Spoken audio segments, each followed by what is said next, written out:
Shalom and welcome to another in our series of podcasts from Temple Beth Am, a dynamic center for conservative Judaism in Los Angeles. This is a recording of our weekly Exploring the Parasha class with Rabbi Rebecca Schatz and Rabbi Matt Shapiro. Shabbat Shalom, everyone. I am not Rabbi Schatz. With me is not Rabbi Matt Shapiro, but I am Rabbi Matt Shapiro, and with me is Jacki Honig. So greetings and salutations to all, and Nisiyah Tova to our squad who are on their trip to the south. And lucky us, joy of joys, we are in Vayikra. Hooray! Yay, Vayikra. Everybody's favorite book. Jacki, how do you feel about? Are you a Vayikra fan, Jacki? Okay, I just had my life change. Somebody's senior sermon this year was about Vayikra, and I now have much more positive feelings about it. And now I dislike it even more. Why? No, I actually now really enjoy it. Why? So the very, very short take on it, and this is a tangent, but you can ask me another time, is basically that this is a marker of a beginning of Jewish peoplehood, that before Jews were a people on the run, but this is the formation of society, that to have society, you have to have rules. And that this is really a foundational piece of when Jews became, or Israelites, or whatever you want to call people who left Egypt, really become a people in a society and figure out how to be more than just people on the run. Jews on the run. Jews on the run. No? That was Elon's classic rock for the day. There you go. Elon's living his best life over there. He's got me singing classic rock. He's got NCAA in the background. It's a good day for Elon's spot. Okay. So with that in mind, seems like Tybal, are you a fan of Vayikra as well? Is it Holiness Code? Yes, I am. Big fan? And in fact, I know we're recording, but I'm going to say, if it's a little schmooze, for a number of years, I taught fourth grade supplemental religious school in a conservative shul. Yeah. And the principal let me, because I fit everything in, very crowded curriculum. I'm sure that's true for Beth Am too, and anywhere else. Yeah. But every year I would split them up in chavrus groups chosen appropriately and have them derive the Decalogue from the Holiness Code, making the point, subtle, not so subtle point about how, Holiness Code, even better stuff. That sounds pretty groovy. Do you still have that lesson plan? I do genealogy. You think I get rid of anything? I would love to see that if you got it. I think it'll be a tangent on a tangent, so we won't do it now. But I would actually love to see that. I will look for it. All right, cool. And I'll just say, and I split kids up carefully to not just personality, but some who say might be on medication that might have worn up from supplement. All those. I didn't do it early in the year, because I waited till I really knew them. Yeah. That sounds very interesting. You guys have warmed me up to Vayikra a little bit. It is now officially one of my 5 favorite books of the Torah. Okay. Top 5? Wow. Top 5. Yep. Top 5. At least. So we're in Parshat Tzav. And we're going to not get too far into it before we get into our verses. So here we are, Parshat Tzav, Yiha, Giddy Up. What was that, Jacki? It's my lasso. Oh, that was a lasso. Okay. You can take the girl out of Texas, but you can't take the Texas out of the girl. Fair enough. Great. Okay. I have no rejoinder to that. We're doing great. God spaketh unto Moshe, saying, command Aaron and his sons thus. This is the ritual of the burnt offering. Just as a brief introduction to this parsha, I'm guessing Rabbi Schatz introed Vayikra generally last week. Thumbs up, thumbs down. Yes, you did. Great. So Tzav is like really just getting into a litany of different types of sacrifices that were offered. I don't have much more by way of intro. Jacki, any other intro beyond that? That's what I got. Great. Sacrifices. Lots and lots. Lots of sacrifices. Moses and Aaron's house of sacrifices. 2 for 1 special. Command Aaron and his sons thus. This is so just getting into a type of offering, the Olah offering. It'll remain where it's burned upon the altar all night until morning. Briefly thought about talking about this idea of the Eish Tamid that burns. Jacki, you're talking about that, right? I'm speaking about it tonight. All right.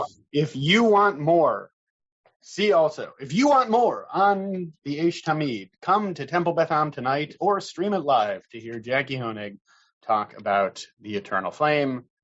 But we won't steal her thunder. We're just going to move on to something else now. Okay, we are going to be talking about these next two verses. So we're in Vayikra, Leviticus chapter 6, verses 3 and 4. That's what we're going to do a deep dive into today. Bilavash HaKohen, the high priest shall dress mido vad, in linen raiment, which is a phrase that you definitely use all the time in your everyday life. Umechnasei vad yilbash al saro, and he shall wear linen breeches upon his flesh next to his body. Vehirim et hadeshen, and he takes up the ashes. So point being, just dipping back to verse 2 for a second, that this offering, this Olah offering, was fully burnt. It was burnt to a crisp, right? So it was fully burnt up. So then the high priest lifts up these ashes, asher tochal ha'esh et ha'olah al hamizbeach. So he lifts up the ashes that were fully consumed by the fire of the burnt offering upon the altar. V'samo etzel hamizbeach, and he actually places those ashes next to the altar. We'll talk about that a bit more in a sec. Ufashat et begadav, and he then actually takes off his clothes. V'lavash begadim acherim, and he puts on a different outfit. Vehotzi et hadeshen el michutz lamachana, and he takes those ashes outside the camp. El makom tahor, to a pure place. So we're sort of getting a bit of an insight into like the choreography and how that would unfold with the priest who is officiating over this offering. And I know everyone is rapt with attention over these two verses. Renee's already got her hand up. Renee's already got her hand up. Renee, hit me. What do you got? I just have a weird question of whether there's a connection between linen, that material linen, and ashes, or not. Like, why did they choose linen for him to carry the ashes? Is it something that will get less dirty? I know you have to be extra wrinkly when you carry the ashes. I know very little about linen. Would linen be less prone to ash gathering? I have to be careful how I say that phrase. Is linen? They made an emphasis to say linen raiment, linen breeches. They kept repeating linen, and I'm just wondering why that was so important.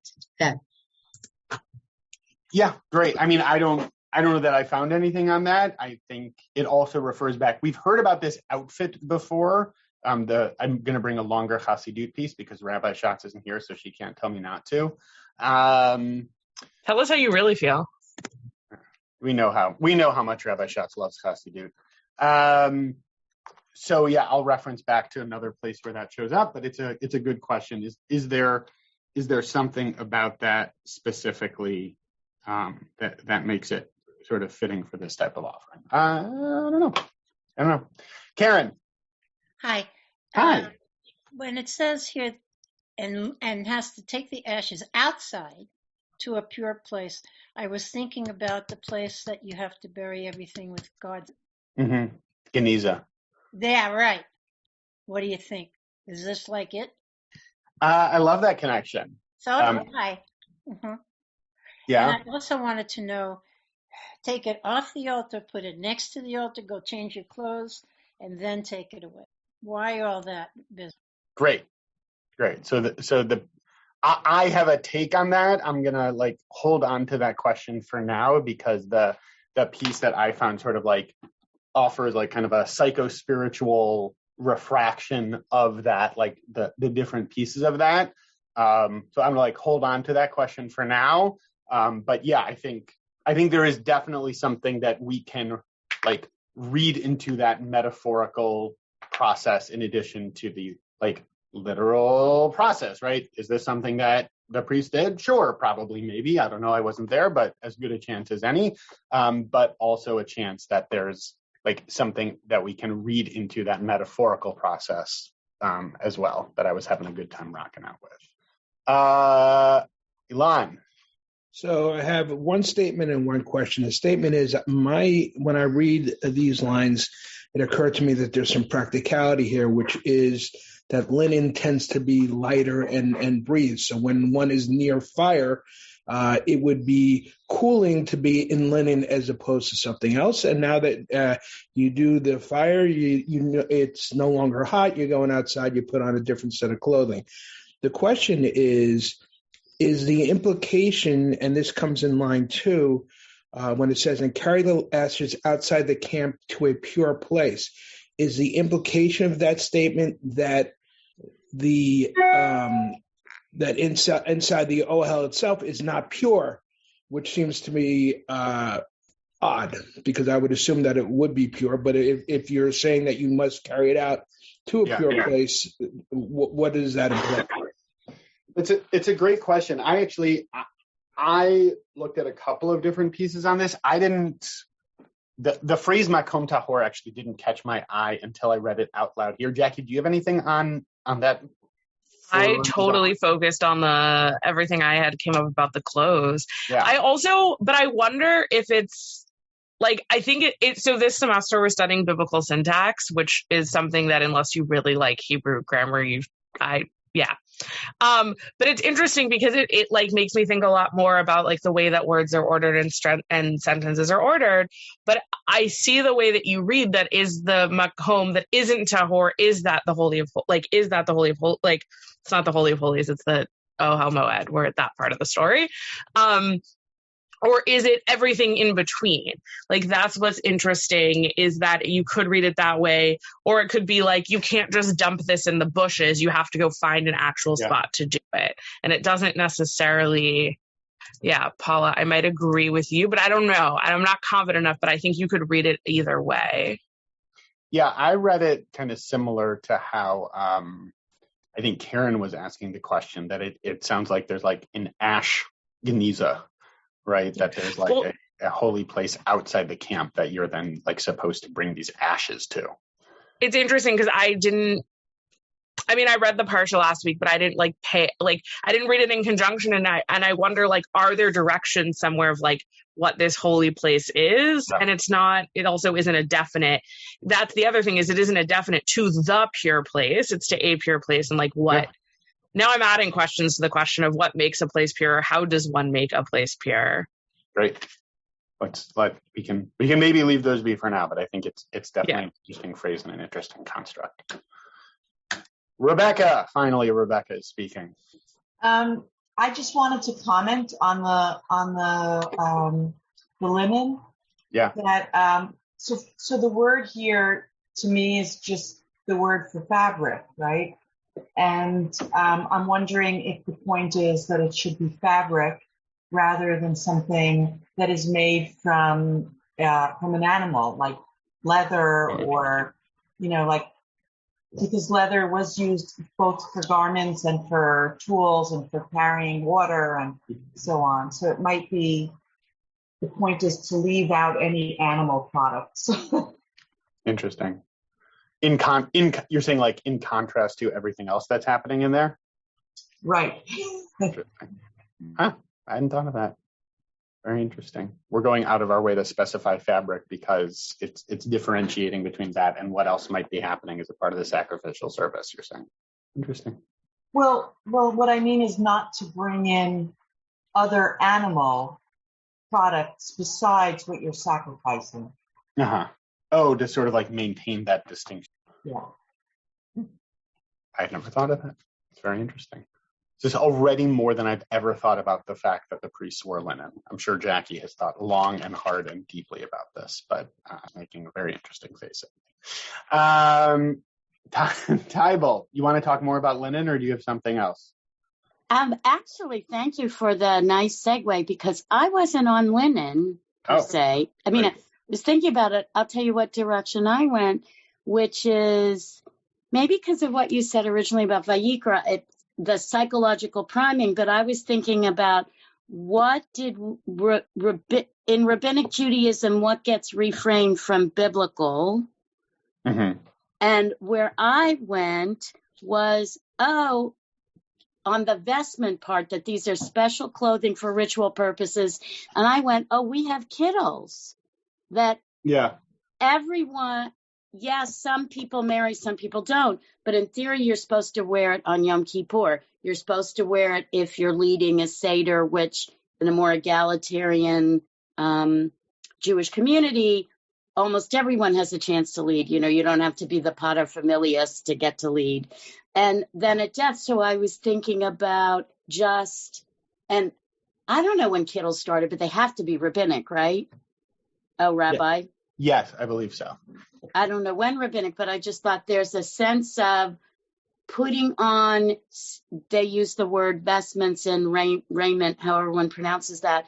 And anyway, I thought, it's not just a talus, which we have later from Vayikra, the fringes, but we have this thing called a kittel. And it just reminded me about how no temple anymore, but sometimes at home, the Mikdash Mayat, your home becomes a substitute for the altar at certain times. Anyway, that was the direction I went, which is not linen. Yeah, that's interesting. Although for what it's worth, and I'm only realizing this now, I'm actually wearing the one pair of linen that I have today. So I clearly was like anticipating the class that we would be teaching. Subconsciously, of course. I did not think about that at all this morning. I am wearing my priestly gown. I think I might have my kittel in my closet too. I can go super holy, but I don't want to overwhelm everyone. So it's like it's your post-Purim costume. That's right. I still have all my Purim costumes in my office, but I will, for once, exercise a modicum of self-control and not don all of them right now. I think all of them at once could be an interesting mix. Yeah, may I just say, did you get to be scarecrow by a unanimous vote, or did you have to fight for the right? I will just say that I really wanted to start with Rabbi Adam Kligfeld dressing up as Dorothy, and I was roundly rejected in that proposal, so the rest just sort of filtered from there. But I thought, because he has a dog, you could have brought the dog as Toto, but can't always get what you want in this world. Meanwhile, back at the ranch, Denise. Okay, so more thoughts on linen. So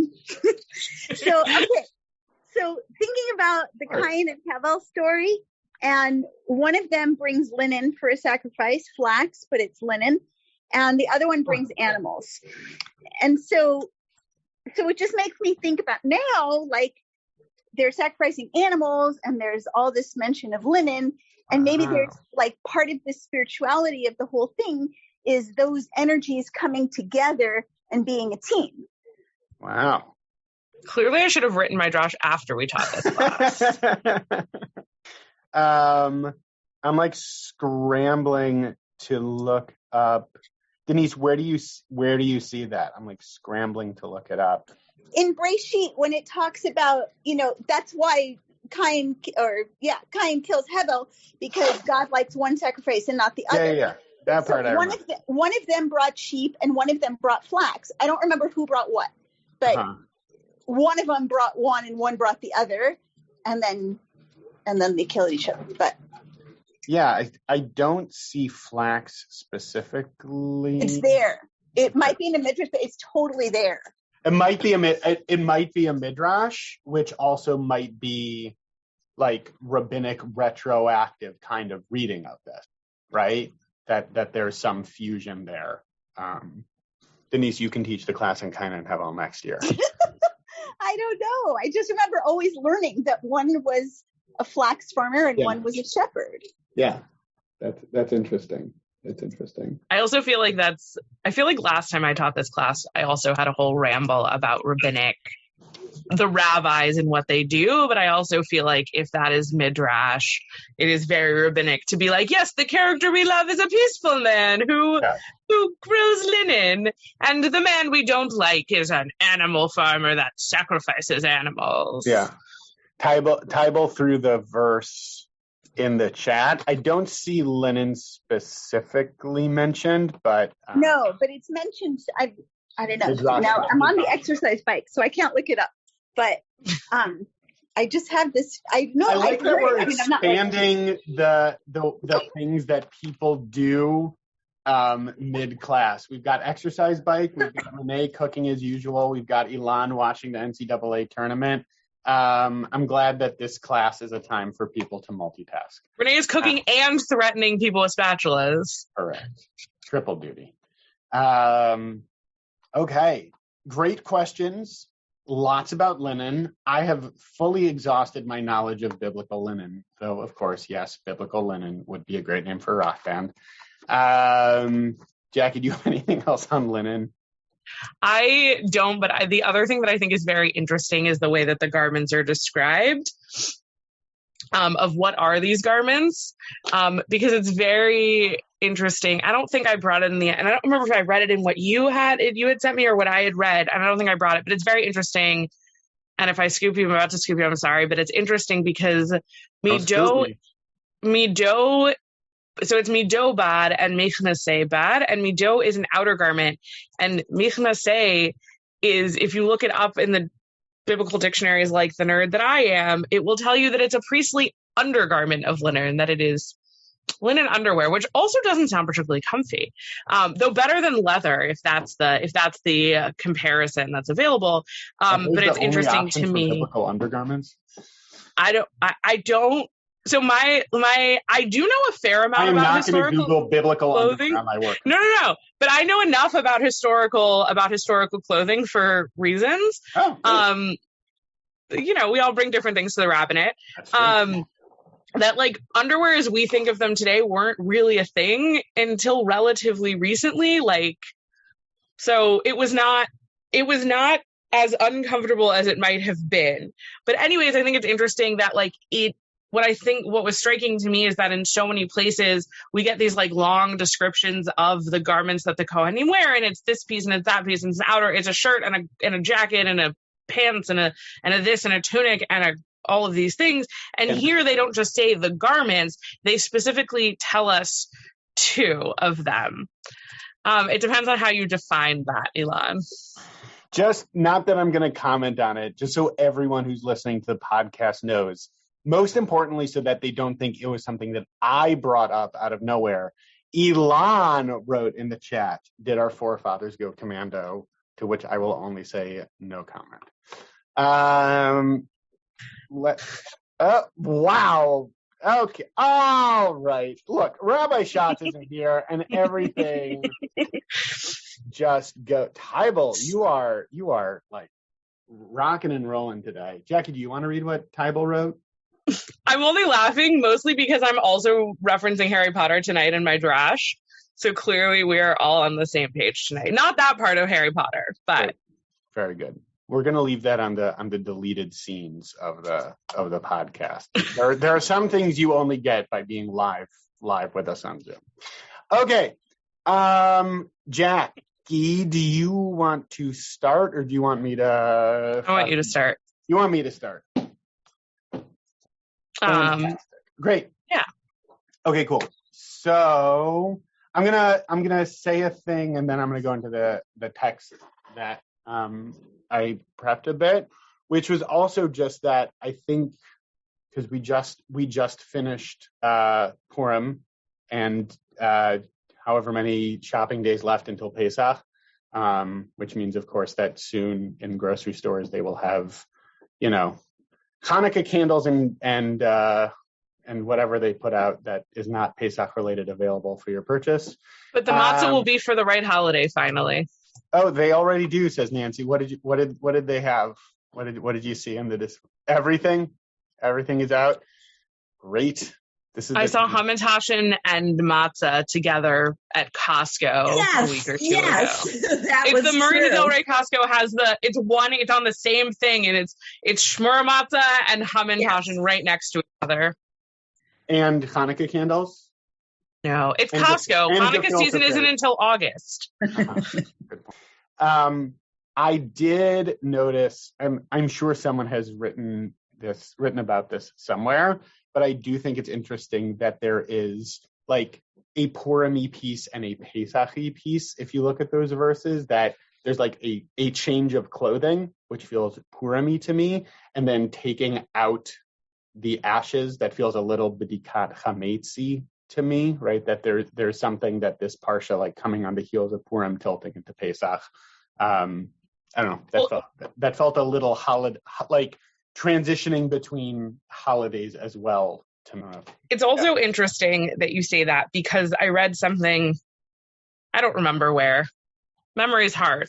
But it's something that interesting is that this is one of the few years that we actually get to read the Haftorah for Tzav, because it normally is Shabbat HaGadol right before Pesach. That because of the calendar this year, we actually are getting Tzav much earlier in the season. We won't read it again for something like 20 years, I think. Oh, wow. What a Shabbos. Yeah, but it's very interesting that you see that transition. I don't even know what the Haftorah is.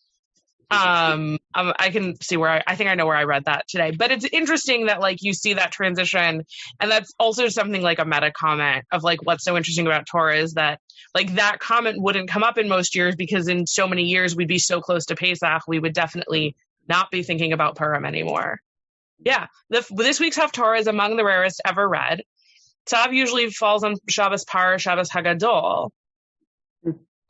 The Haftorah for Tzav won't be read again for another 21 years. Yo, check it out. Haftarat Tzav coming in hot. Cool. Yeah, Renee, you have something to say about Haftorah of Tzav? No, I have something to say about Pesach. I have something to say about Pesach. Can we not discuss Pesach, because it's making me extremely anxious? We just finished Purim. I will rapidly steer away from talking anymore. And don't talk is there a connection between the word Tzav, meaning turtle, and what you're going to talk about? Or no, elements but I will turtle. try really hard now to make that happen. Wait, a connection between what? Sorry, I couldn't hear you from my own singing. The Hebrew word Tzav means turtle. So a connection between turtle, or the characteristics of a turtle, and the... Jackie, I'm going to make the intern do it. Jackie, you're in charge of. I got one between Purim, Pesach, and turtles. That Purim v'nafochu, when you turn a turtle over, it gets sort of stuck and scrambly. And I don't know about anybody else, but I often coming into Pesach feel like that. I feel like I'm like a turtle kind of stuck and like floundering a little bit. And it takes someone else to kind of come and write the turtle again and write me and be like, it's going to be fine. You got this. All right, I'm going to try. I never have thought of that, but it's very creative. I'm going to try. I will just say, for whatever it's worth, as is sometimes you see in Haftorahs that like, and in general, if we're about to end something on a bad note, there's like a coda that gets added in, right? Like at the end of Eicha, the last verse of Eicha is very, very sad, which is then why we go back, to read Hashivenu Adonai Lecha v'Nashuva Chadesh Yameinu Kekadem, right? The sense that we're going to return to God and God will return to us, because we don't like ending on a sad thing. We're about to end on a very sad thing without any coda. The last verse of the Haftorah is, death shall be preferable to life for all that are left of this wicked folk in all other places in which I will banish them. Kind of a downer. But then there's this coda that gets added in that's really, really nice. Let not the wise man glory in his wisdom. Let not the strong man glory in his strength. Let not the rich man glory in his riches. But only in this should one glory in earnest devotion to God. For I, God, act with kindness, justice, and equity in this world, and in that I delight. So that's nice. It's from Jeremiah chapter 9, because it felt like we should have something from the Haftorah in there, since we're not going to read it again for 21 years. So there you go. Haftorah of Tzav. Maybe I'm actually going to do the thing I prep now. Jackie, what do we think? Yeah. Yeah, that took a lot of turns. Well, I got excited about the fact that it's a rare Haftorah. Haftorah, maybe one year we'll do Haftorahs. I think Haftorahs are under. I'm currently taking a Nach class. I have lots of feelings about Haftorah right now. I like Haftorahs. Okay. So this is a piece. Thank you, Rabbi Art Green, for translating it. I condensed it and retranslated it a little bit, but it is almost all his work and not mine.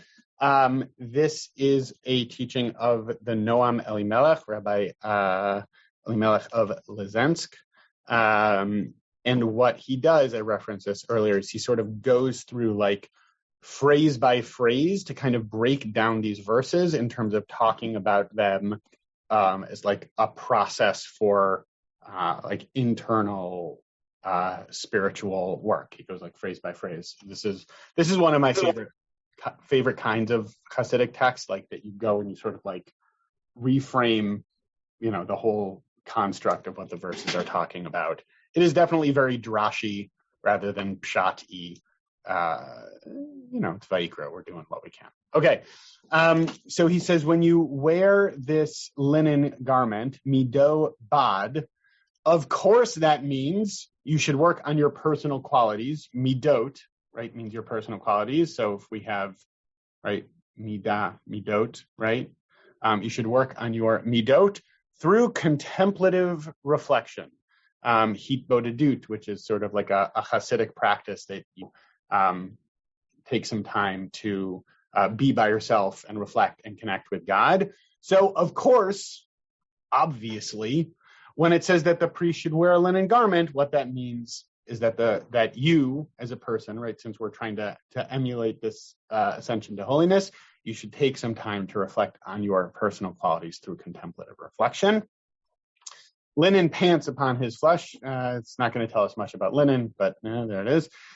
Meaning that by reflecting, you work on overcoming lust, right? Like that symbolically, if you're talking about covering yourself up, then what you're doing is you're working on overcoming that. And in that, he's referencing back. Somebody asked about, Renee, I think you originally asked, like, is the linen specific to here? But it's actually originally described back in Shemot. And in Shemot, I sort of added it on the side here, right? What are those pants specifically for? To cover their nakedness. So I guess we are talking about undergarments after all, right? So if you're wearing the linen garment, that means that you're working on your personal qualities. And not only that, you're going sort of one step deeper, right? There's the garment, and then there's the pants, and the pants are indicating that you should work on that kind of deeper stuff that might be happening. And then it's going into this idea of taking up the ashes, raising the ashes. And this is an interesting comment, I thought. It is impossible at first to overcome the qualities that you were born with. So I'll do kind of like a quick segue / reminder. In rabbinic thought, we often have this idea of Yetzer HaTov, Yetzer Hara, right? The godly inclination and the animalistic inclination. We all have both of them, right? And there's something about trying to elevate all of it, particularly the parts of us that are more earthly. And I think that that's sort of implicit in a lot of what the Noam Elimelech is talking about here. So you should, right? It's a struggle sometimes to overcome those more earthly inclinations. Then he says, instead, you should elevate them to holiness, right? You take the parts of you that are more earthly and you find a way to try to elevate them. For example, if you tend towards anger, set aside external angers and direct your anger towards the wicked. I looked at that. I'll tell you, I could not quite decode what the difference is between external anger and anger towards the wicked. That also seems to be kind of an external anger. I don't have much on that. Jackie's going to make it make sense for us. And likewise with other qualities, right? So basically, you're finding a way to, right, whatever those ashes are, you're finding a way to elevate those quote unquote ashes and place them beside the altar, right? That precisely that. Overcome your tendencies, bring your qualities, anger, or any other to holiness. So the parts of you that are more ash-like, quote unquote, that sort of schmutzy aspect of you, you should actually find a way to try to not discard them or not ignore them, but actually to try to find a way to elevate them. And I like that as a construct. And then going into the next verse, so verse 4, when it's talking about undressing and putting on other clothes, this teaches you that after this stage, there was a greater achievement. So it's sort of this process. It's like a 3-part process. First, you work on yourself. Then you elevate the schmutzy parts of you. And now this third stage, it is to totally strip yourself of those qualities, right? So those clothes, right, that have gotten kind of dirty from that, and you take them out of the camp. This means that those tendencies that you were born with, will never again rise within you. Doesn't that sound nice? And you will live in great holiness. I don't know how realistic that is. That sounds like kind of a tall order to me. But what I do like about this teaching is how it kind of lays out this sort of three-part process, that these verses aren't just talking about priestly service, that it's laying out kind of a recipe for trying to work on your inner psycho-spiritual self, that you pause and reflect, you think about the more earthly elements of who you are, you find a way to elevate them, and then you're sort of transcending them, moving past those earthly parts of yourself to be that much more connected.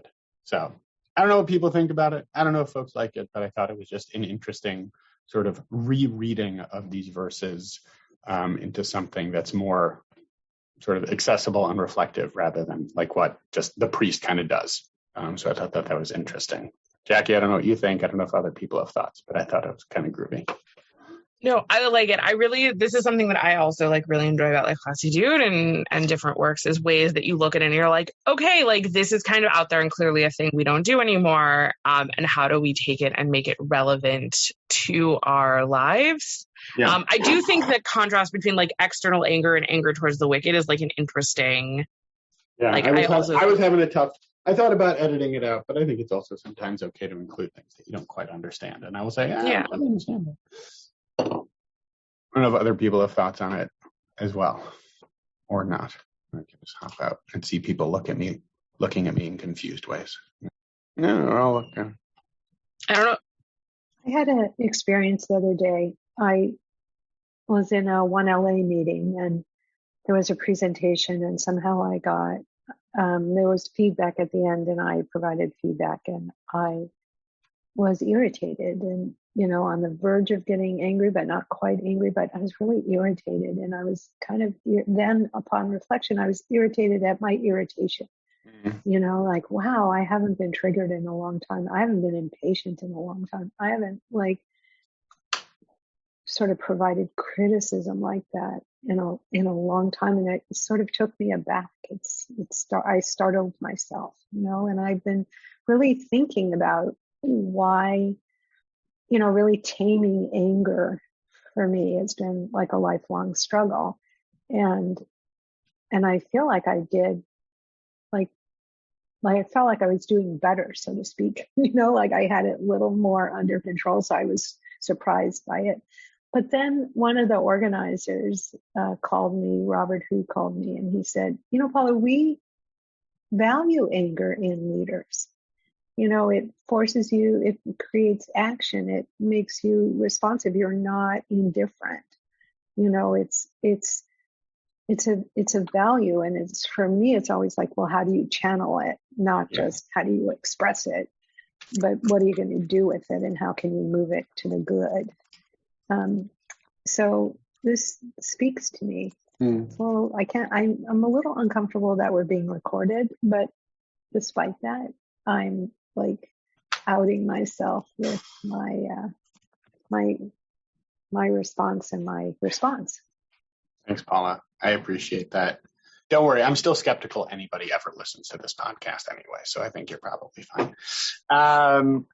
But I appreciate the vulnerability. I mean, I will also say, I think sort of affirming what Robert said as well from like that perspective.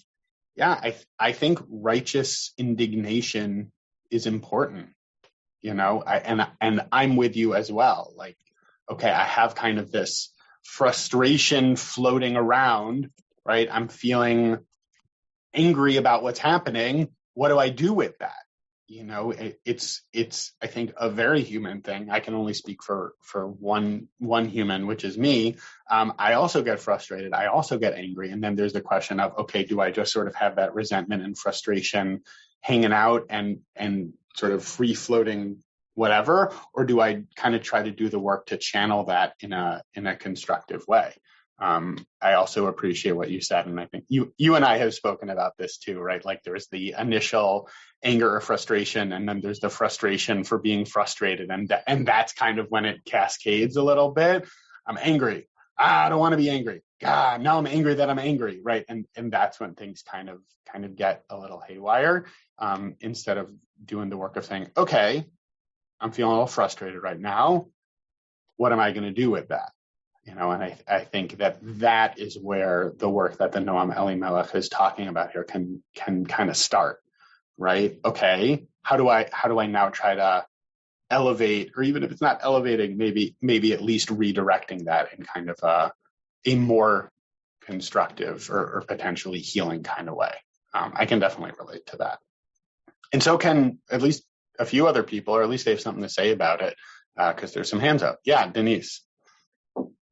So I wasn't at the 1LA meeting, so I don't know exactly what Paula is referring to, but Paula, if I could be so bold, I get the sense that you're handling the anger feelings exactly the way that is being suggested in that verse, because instead of indulging that frustration with whatever immediate person triggered it, you're focused on the work of 1LA, and so that, I think that's, in my mind, that's what it means, like to fight the external wicked, is like you're fighting like the outside, the not interpersonal stuff, but like the systemic things that are going on that make us angry. So that was kind of one thing that sort of jumped out at me.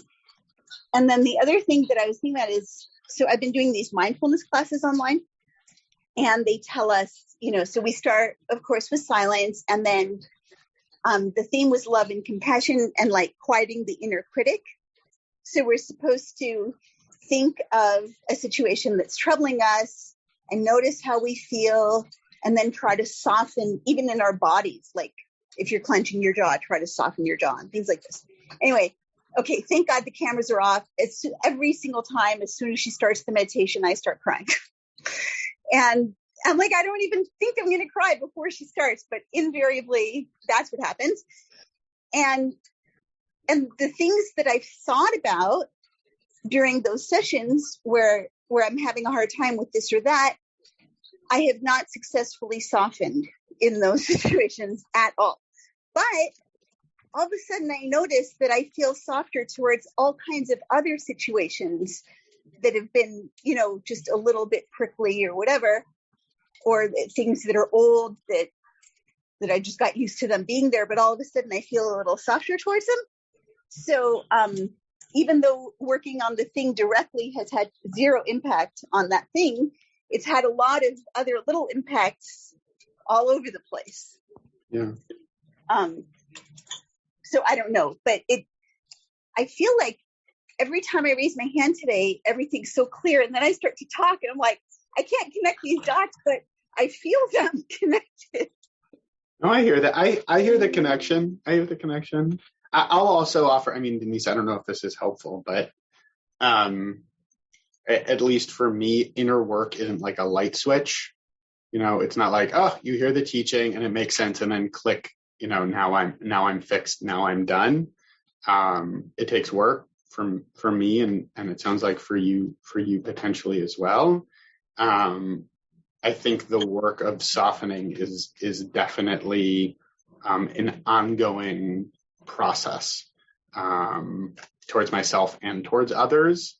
I'll also sort of share that I had what felt, I don't know if it was, I wouldn't call it like a breakthrough moment, but a helpful reflective moment a couple of weeks ago where I was feeling kind of stuck on something, and I had the thought that, and this has been a thread for me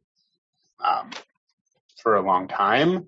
No one is harder on me, and no one has higher expectations of me than I do for myself, which in some ways can be helpful, right? Like pushing myself to do better and do more, but only so far, right? And when I push myself too hard or I hold myself to too high a standard, that's actually not always helpful.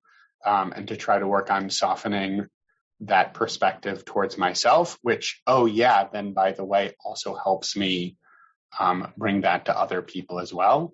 I don't quite know where that comes from. And this is also, thank you all for coming to my live therapy session. So we can kind of pause there. But I do think that the work of internal softening is A, difficult, B, important, and C, a gradual process, at least for me, and I can definitely relate to that. So speaking of therapists, Karen. I might have said this before. It's kind of simple. Feelings and thoughts are automatic. It's what you do with them. And so exactly what you were saying, Paula, and RMS is exactly it. They're there to kind of have conversations with yourself and choose the way you want to be in the world about those. Never, yeah, right, I'm telling you now, never be mad that you're mad. Yes, of course you will, but you get the point. That's it. It's just they come and they go. Yeah. But the actions. Yeah. Well, and that's also for me part of what I like about the Noam Elimelech's invitation here, right? That it's possible. It's not a given, but that it's possible to elevate all of it. And there's not anything inherently wrong with any of it. It's a question of what you do with it. And I think I think when I'm, on the verge of getting angry that I'm angry, right? Like, oh, it's okay. It's okay. And it's actually possible for me to elevate all of that if I do the work. So, Tybal. To sort of unrelated, I was just going to say about the anger. I remember hearing about various studies. I don't remember if they're anecdotal or not, but that when human beings are either traumatized or caught in a situation that's inherently unfair, the ones who react with anger to the external often do better than the ones who react, and this is descriptive, not proscriptive, because we can't, like Karen just said, you can't control, than ones who start thinking, oh, if I were smarter, better, whatever, this wouldn't have happened to me. So sometimes anger, not all situations, not like, the angry drivers, but in some situations, anger is actually psychologically helpful. And that led me to, I'm not saying that he did this with anger, but very consciously in the pandemic, because I knew I needed to be home before my part of Maryland closed down, and I'm still home, and I may be home for, who knows, the rest of my life. I read and then reread Natan Sharansky, just to focus on how he survived, obviously not unscathed, but healthy enough to then become an elected official, a politician, a macher at the Jewish Agency, and all these things, that, not saying that can emulate him, but then I tried to focus on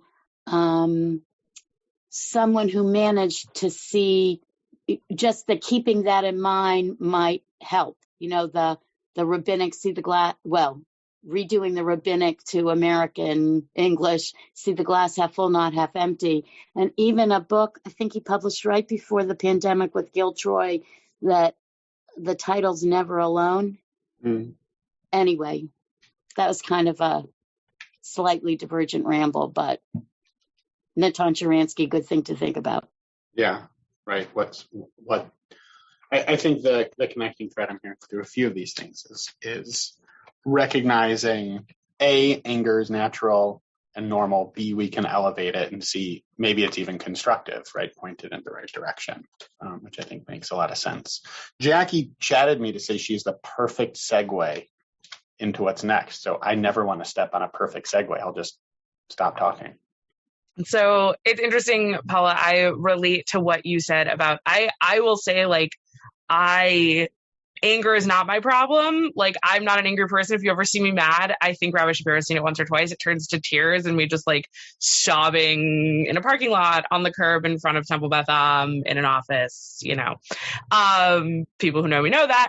But I think for me, like, I really relate to the, like, I'm really anxious or I'm really sad or whatever it is. And then I'm like beating myself up of like, why are you anxious? Your life is fine. Why are you sad? You have a roof over your head. And the greatest phrase I heard was, it's not the Pain Olympics. But I think like I relate so much to that though, of like, I'm already sad or anxious or whatever I'm feeling, and then I'm beating myself up and then it makes it all worse.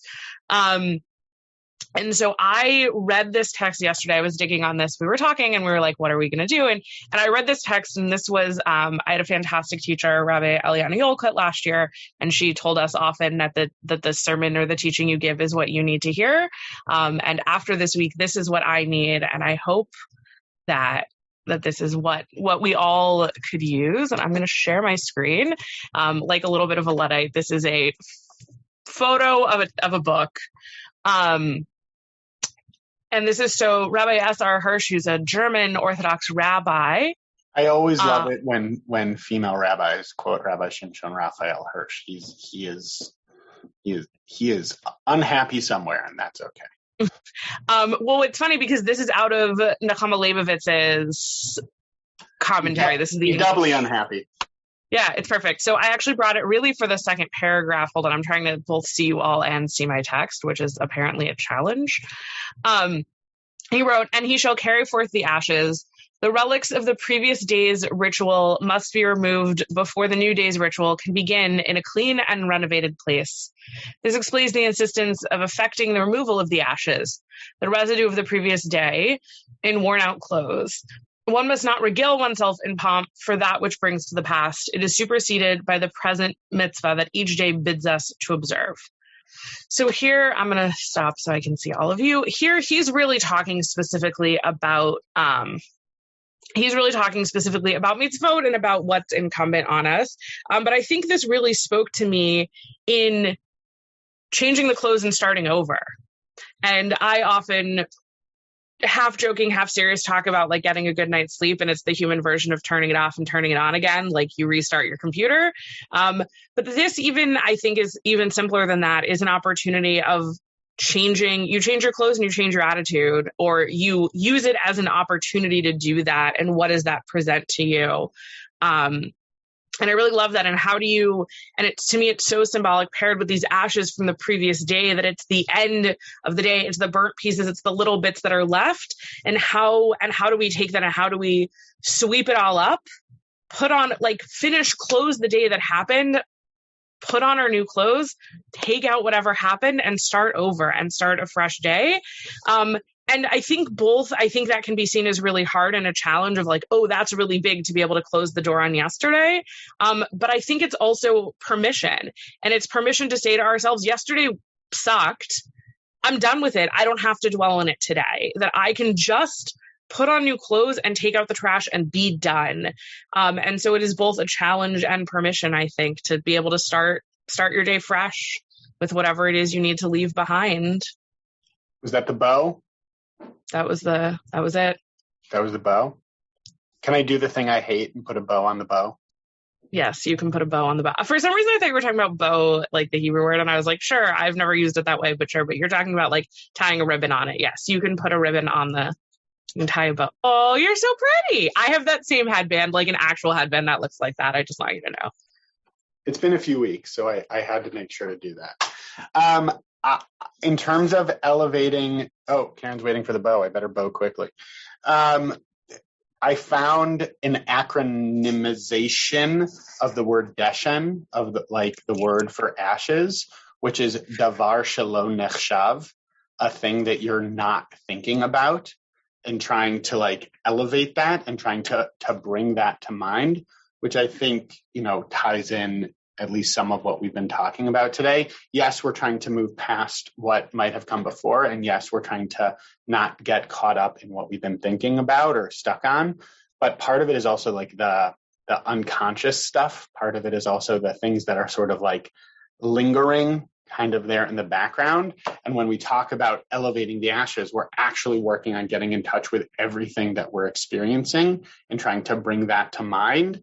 You know, I mean, that we're getting very therapy today, but Rabbi Schatz isn't here to stop me from doing that.